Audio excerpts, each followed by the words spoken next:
Hello, everyone.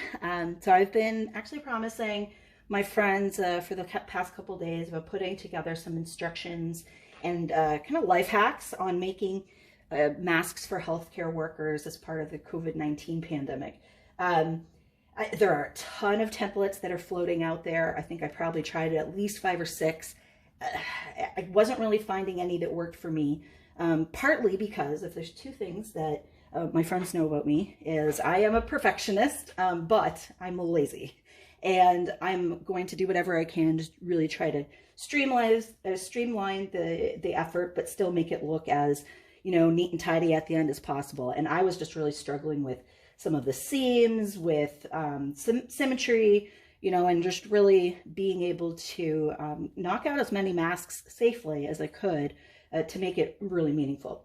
So I thought I'd actually do a series of a couple videos. These are not going to be fancy. I doubt they're going to go very farther than a handful of you. I'm actually in my pajama bottoms right now, where I plan to be for the rest of the day. I'm wearing a Guinness shirt that is stained. That's awesome.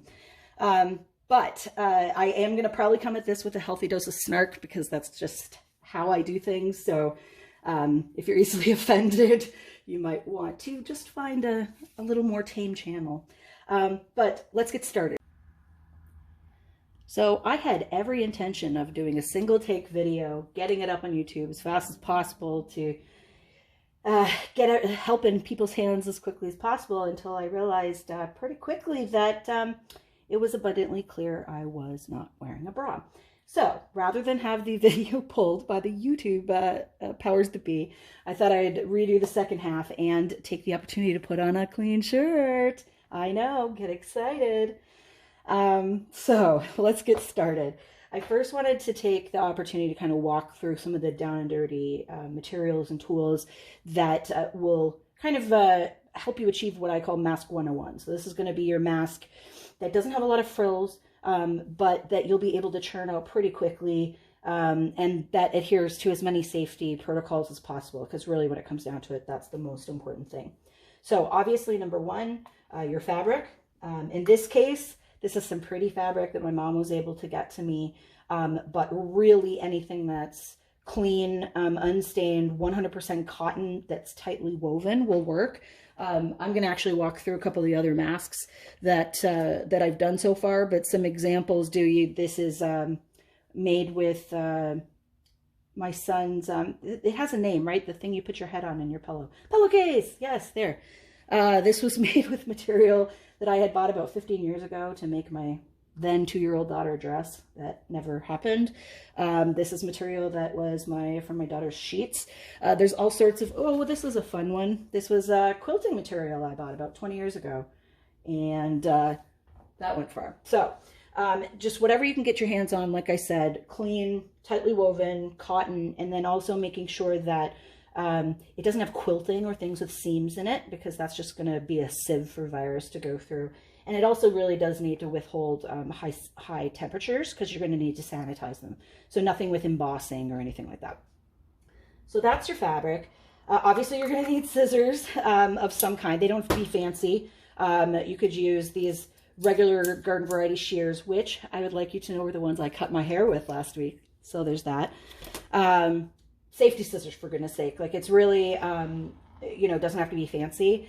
In one of my later videos, I'm going to show you a hack in which I figured out how to save a ton of time by cutting my fabric with a paper cutter. So that's a ton of fun. You're going to want some kind of material that's going to allow you to form the top of the mask around the nose and cheeks. And so I was lucky to have a decent selection of pipe cleaners. These seem to work the best so far, but I also have a couple versions that I've done with, where'd you go? With bread ties. I'll show that one a little. Oh yeah, this one's with the bread tie. There's like fabric covered crafting wire, floor wire, lots of different options for you. And then safety pins. When I first was starting out, I actually used a lot of them, because it was really helping me make sure that I was being careful about maintaining, alignment, and making sure that everything was, adhering as I was putting it through the machine. As I've gotten better, I've been able to use a lot less of these. And also by using my friend the iron, because the iron is really going to help you maintain like a really nice clean hem. some kind of tool to measure with. You know, you can have a measuring tape, a tape measure from the garage. It could be your kid's ruler, or you can even estimate. You'd be surprised at how accurate you can be in your measurements by just doing certain kind of folding techniques. So, so there's that. And then obviously elastic. So some means of holding the mask around the ear. Now, if you don't have any elastic at all, you can use hair ties with a cut, or you can also make your own ties. And I'll have a technique later on that is really good for being able to do that pretty quickly and easily. And if you're a perfectionist like I am, you're going to want it to all match and look all pretty. So there's a way of doing that with the fabric you already have. So, and then a couple other nice to haves. As far as filtering, you're obviously going to want to have a filter of some kind inside of it. So there's a few different kinds that I've made. This would be one that I consider a dual filter. It does not have a pocket for putting in another filter, but it's got a layer of interfacing. And then it also has a layer of, oh, where'd my friend the vacuum cleaner bag go? I'll bring him out for a little visit later, but basically taking the insides of vacuum cleaner bags, and it's very much a fabric type material, so it works really well in these. I've also done ones with just a single layer of interface, and then another variety that actually has, where'd you go, buddy? A pocket, kind of a hole that you can actually insert your own other level of a filter in there. This one I believe has, oh, this one would be a triple layer because it's got interfacing and it's got vacuum cleaner filter. So there's lots of possibilities with that.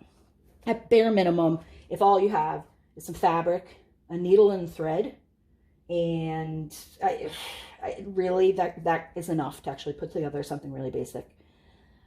Other nice to haves, I like having the seam ripper because, again, lazy perfectionist. I tend to go for things with gusto, but then realize after the fact that if something's messy, like this godforsaken seam that's going to keep me from sleeping, sometimes I'll go back in, rip it out, and do it again. I've actually been really trying to not get too anal retentive because, number one, no one gives a shit. Number two, it's not a personality trait I'm particularly proud of. And number three, it's just going to waste materials. So, but if something's like really just obscenely bad, I'm trying to think of, like, sometimes in some of these, you know, I'll get bunching up where you just have this giant blob of thread. That doesn't help anybody. So this is also great, and I'll show this later in the videos, that if you're putting the mask through the sewing machine to help actually kind of guide it so it goes through evenly. And that's how I've been messing around, trying to get as even of a stitch as possible. And then, you know, I have my little trusty pin tomato, which just reminds me of my grandmother. So it's like my nanny is with me as I'm doing this. A whole assortment of, you know, different kinds of threads. And I have tried some with a glue gun. I've used a glue gun to put trim on a few things. I've used the glue gun to maybe, you know, hold some things in place. I've actually stopped using it because it just introduced a whole other level of steps that, as I've been trying to streamline the whole thing, just kind of became unnecessary and more just a vanity project. So the biggest part of this is going to be kind of balancing that for me, so that it doesn't make me so crazy that I just stop doing it. But I also want to take some time and really make something, you know, really safe, but also, you know, something to put a smile on someone's face. I have a secret version I'm working on that may or may not include an attachable mustache, but we'll see. So with that, I'm going to stop this first video. The next video, what I'm going to do is kind of go through the prep and some of the things that I would recommend have in place as you're making your first mask, and kind of go through that mask 101. Each of these I'm hoping aren't more than like 10 minutes long. And I also personally hate watching videos, so I'll try after the fact to do like a PDF version or something that kind of walks through the steps. And then lastly, yeah, I work in marketing, so it's a professional hazard for me to want to just take all this time and give you fancy subtitles and title pages and outros and all that stuff. I'm not doing that with these because really this isn't about me. This isn't about selling a product. This is about trying to, you know, educate and help folks that I know are struggling, feeling inadequate as they're making out some of their own masks. And let's just, you know, create the mask army together. in our own unique, eccentric ways. And hopefully my format becomes a no judgment, no stress zone, where you'll realize, like, you'll notice I move my hands an insane amount. That is not me being nervous. That is me on a good day. I talk really fast. I have kind of a weird mutt accent because I grew up in Canada and now I live in Michigan. So that's kind of disturbing in a way. But I'm going to be 100% me on these, take it or leave it.